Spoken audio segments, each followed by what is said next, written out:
Was it from a dream or from a whisper of a wind that I first heard this story? I thought it melancholy then. Now it's just lovely. A goddess there was, of infinite charms. Blue was the color of her hair.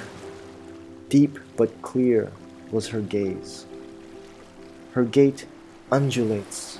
One is swayed, and one is left as if on a trance. She hums tunes melodic. One listens and drowns. It is harmony. She is peace.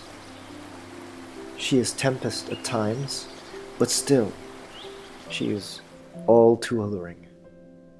Too alluring was she that the god of the heavenly skies, Kalangitan, was smitten, struck by the bolt of lightning that was she, Amansinaya, the lady deity of the seas. Kalangitan knelt down in profuse praise. It rained. Were they tears for this joyful hour? That first encounter brought in this world's very first showers. The very first indeed, for there were many more thereafter. The sun god, father of Amansinaya, had seen this much too often, and much too often he got in between. Amansinaya was coy, much as she too was, in the first encounter overflowed, filled deep with admiration, and was it already affection? She was devotion veiled, concealed, to hide the warmth continuously growing. Persistent Kalangitan was, for his is true and pure and noble love. Wooing her meant going against the greater god that was the sun. The sun god had seen enough, for Amansinaya is the daughter dearest to him. She has his reflection. He rises and sets for the night most pleased when she is at his side. True, it is a marvel to see father and daughter together. No love could have been with more fervor, except this love growing between the god sky and his goddess sea. That is what the sun god had seen enough of. That is what the sun god had vowed to end. And vowed he did. His vows are strictures, laws, unassailable. Hinder now and forevermore these trysts.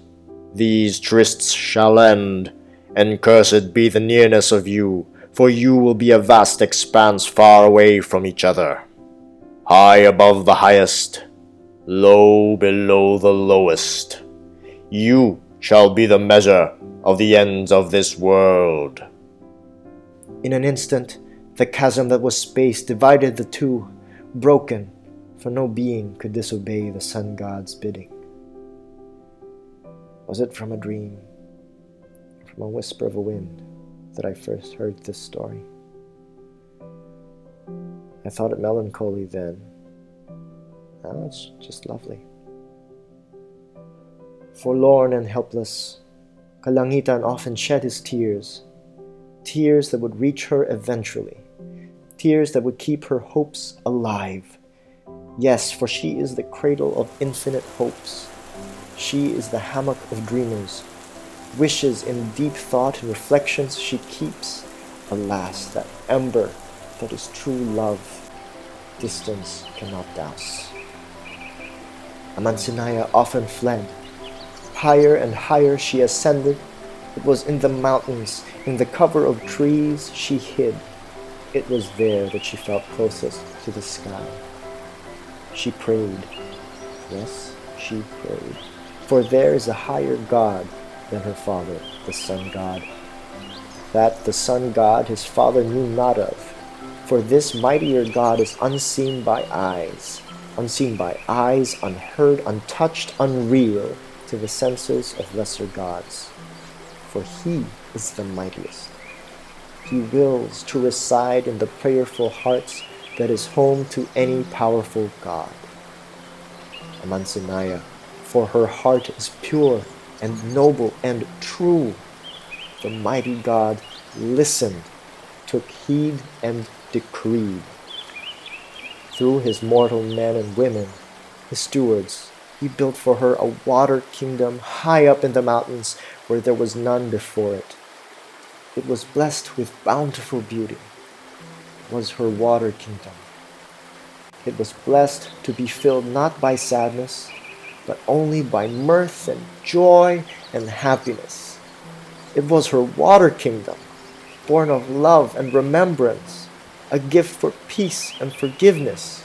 Forgiveness, yes, for Amansinaya loved her father and knew he meant well. Her father loved but knew not how to love. Forgiven, shamed, and humbled, he too prayed. The sun god knew now why he is a lesser god. For once upon a time, he loved his daughter true, but loved himself so much, so unknowingly, so much more, while the greater God, greater that is he, gives and forgives. That is love. There is so much more. In the sea kingdom, the stories retold, never to be forgotten. Was it from a dream, from a whisper of a wind, that I first heard this story? I thought it melancholy then. Now it's just lovely.